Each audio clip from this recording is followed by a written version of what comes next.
ಬಹುಶಃ ಮುಡಾ ವಿಚಾರವಾಗಿ ಮಾತನಾಡದೇ ಇದ್ದರೆ ಈ ಸಂದರ್ಶನ ಮುಗಿಯಲ್ಲ ಅಂತ ಅನಿಸುತ್ತೆ. ಮುಡಾ ಬಗ್ಗೆ ಈಗ ಅವರ ಧರ್ಮಪತ್ನಿ, ಮುಖ್ಯಮಂತ್ರಿಗಳ ಧರ್ಮಪತ್ನಿ 14 ಸೈಟ್ಗಳನ್ನು ವಾಪಸ್ ಕೊಡುವಂಥ ನಿರ್ಧಾರವನ್ನು ಮಾಡಿದ್ದಾರೆ, ಹಿಂದಿರುಗಿಸ್ತೀನಿ ಅಂತ ಹೇಳಿದ್ದಾರೆ. ಅದ್ರ ಬಗ್ಗೆ ನಿಮ್ಮ ಪ್ರತಿಕ್ರಿಯೆ ಏನು? ಹೋರಾಟ ದೊಡ್ಡ ಮಟ್ಟದಲ್ಲಿ ಬಿಜೆಪಿ ಮಾಡಿತ್ತು, ಈಗಲೂ ಮಾಡ್ತಾ ಇದೆ, ನೀವೇನು ಹೇಳ್ತೀರಿ ಈ ಬಗ್ಗೆ? ಅದೇ ಸೈಟ್ ಪುನಃ ಅವರು ಹಿಂದೆ ಕೊಟ್ಬಿಟ್ಟಿದ್ದಾರೆ ಅಂದರೆ ಅದು ತಪ್ಪು ಒಪ್ಕೊಳ್ಳಂಗೆ ಇದ್ದಂಗೆ. ಸೊ ಇನ್ನೂ ತನಿಖೆಯನ್ನು ಕೊಡಬೇಕಾಗಿದೆ. ಯಾವ ರೀತಿ ಏನಕ್ಕೆ ಮುಖ್ಯಮಂತ್ರಿ ಅವರ ಹೆಂಡತಿಯ ಹೆಸರು ಅಂದರೆ ಸ್ವತಃ ಅವ್ರ ಮನೆಯವರಿಂದ ಇಂಥ ಒಂದು ಸೈಟ್ ಹಂಚಿಕೆ ಆಗಿದೆ ಅಥವಾ ಸೈಟ್ ಏನೋ ವರ್ಗಾವಣೆ ಏನೋ ಆಗಿದೆ, ಅದು ಏನಕ್ಕೆ ರೀತಿ ಆಗಿದೆ ಅಂತ ಇನ್ನೂ ತನಿಖೆ ನಡೆಸಬೇಕಾಗಿದೆ. If there is an abuse of power ತನಿಖೆ ಆಗಲೇಬೇಕು. ಬಿಕಾಸ್ ಮುಖ್ಯಮಂತ್ರಿ ಒಂದು ಜವಾಬ್ದಾರಿಯುತ ಸ್ಥಾನ, ಭಾಳ ದೊಡ್ಡ ಪ್ರಭಾವ ಇರುತ್ತೆ ಅಧಿಕಾರಿ ಮೇಲೆ ಮತ್ತು ಇಂಥ ಎಲ್ಲ ಸಂಸ್ಥೆಗಳ ಬಗ್ಗೆ. ಆ ತನಿಖೆ ಆಗಲೇಬೇಕು. ಮತ್ತು ಇವಾಗ ತಪ್ಪು ಕೂಡ ಒಪ್ಕೊಂಡಿದ್ದಾರೆ. ಸೊ ತಪ್ಪು ಒಪ್ಕೊಂಡಿದ್ದಾದಮೇಲೆ ಮತ್ತು ವಾಲ್ಮೀಕಿ ಹಗರಣದಲ್ಲೂ ಅಧಿವೇಶನದಲ್ಲೇ ಒಪ್ಕೊಂಡಿದ್ದಾರೆ ಇಂಥ ಒಂದು ಹಗರಣ ನಡೆದಿದೆ ಅಂತ. ಸೊ ಎಲ್ಲ ಹಗರಣಗಳು ಬಂದಿರುವಾಗ ಇದು ಒಂದು ಕಪ್ ಚೂಕಿ. ಸೊ ಅದಕ್ಕಾಗಿ ಅವರು ರಾಜೀನಾಮೆ ಕೊಟ್ಟು, ಜವಾಬ್ದಾರಿಯುತವಾದ ಸ್ಥಾನದಲ್ಲಿರುವ ರಾಜೀನಾಮೆ ಕೊಟ್ಟು ಅವರು ಮುಂದುವರಿಲಿ.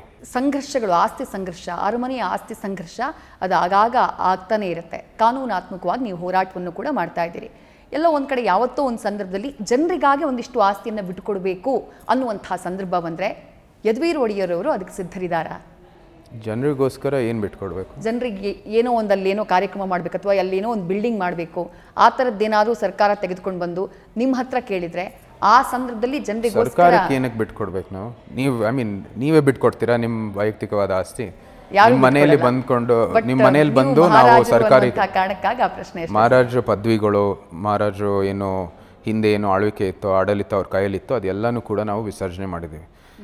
1947ರಲ್ಲಿ ಯಾವತ್ತು ಭಾರತಕ್ಕೆ ಸ್ವಾತಂತ್ರ್ಯ ಬಂತು ಆವತ್ತೇ ಆಕ್ವಿಸಿಷನ್ ಮಾಡಿದರು. 50ರಲ್ಲಿ ಅಂದರೆ 50-10ಕ್ಕೆ ಅದು ಮರ್ಜರ್ ಮಾಡಿದರು. ಮರ್ಜರ್ ಮಾಡಿರೋ ಸಮಯದಲ್ಲಿ ಭಾರತ ಸರ್ಕಾರ, ಅಂದಿನ ಕರ್ನಾಟಕ ಸರ್ಕಾರ ಅಂದರೆ ಮೈಸೂರು ಸರ್ಕಾರ ಮತ್ತು ಮಹಾರಾಜರು 3 ಜನನೂ ಕೂಡ ಟ್ರೈಪಾರ್ಟಿ ಸಿಗ್ನೇಚರ್ ಆಗಿ ಆಳ್ವಿಕೆ ನಿಮ್ಮ ಕೈಯಲ್ಲಿ ಇನ್ನು ಮುಂದುವರಿಯೋ ದಿನದಲ್ಲಿ ಇಲ್ಲ, ಮತ್ತು ನಿಮಗೇನೆ ಕೂಡ ಇಂಥ ಒಂದು ಕಾಸು ಆಸ್ತಿಯ ಪಟ್ಟಿ ಇದೆ, ಅದು ನಿಮ್ಮ ಕೈಗೆ ಇರುತ್ತೆ, ಬಾಕಿ ಇದೆಲ್ಲನೂ ಕೂಡ ಅದು ಸರ್ಕಾರದ್ದು ಅಂತ ಹೇಳಿದ್ದಾರೆ. ಆವಾಗಲೇ ಎಲ್ಲ ಸರ್ಕಾರಕ್ಕೆ ಕೊಟ್ಟಿದ್ದಾರೆ. ಮತ್ತು ನೀವು ರಾಜ್ಯದ ಕೊಡುಗೆ ಅಂತ ಎಷ್ಟೋ ಒಂದು ಕಡೆ ಎಲ್ಲ ಕಡೆ ಮಾತಾಡ್ತೀರಾ. ಮೈಸೂರು ಸ್ಯಾಂಡಲ್ ಸೋಕ್ಸ್ ಇರ್ಬೋದು, ಸಿಲ್ಕ್ಸ್ ಇರ್ಬೋದು, ಎಷ್ಟೋ ಕಡೆ ಜಮೀನನ್ನು ಕೊಟ್ಟಿದ್ದಾರೆ, ಎಷ್ಟೋ ಕಡೆ ಏನೇನೋ ದಾನವನ್ನು ಮಾಡಿದ್ದಾರೆ, ಎಲ್ಲ ಮಾಡಿದ್ದಾರೆ.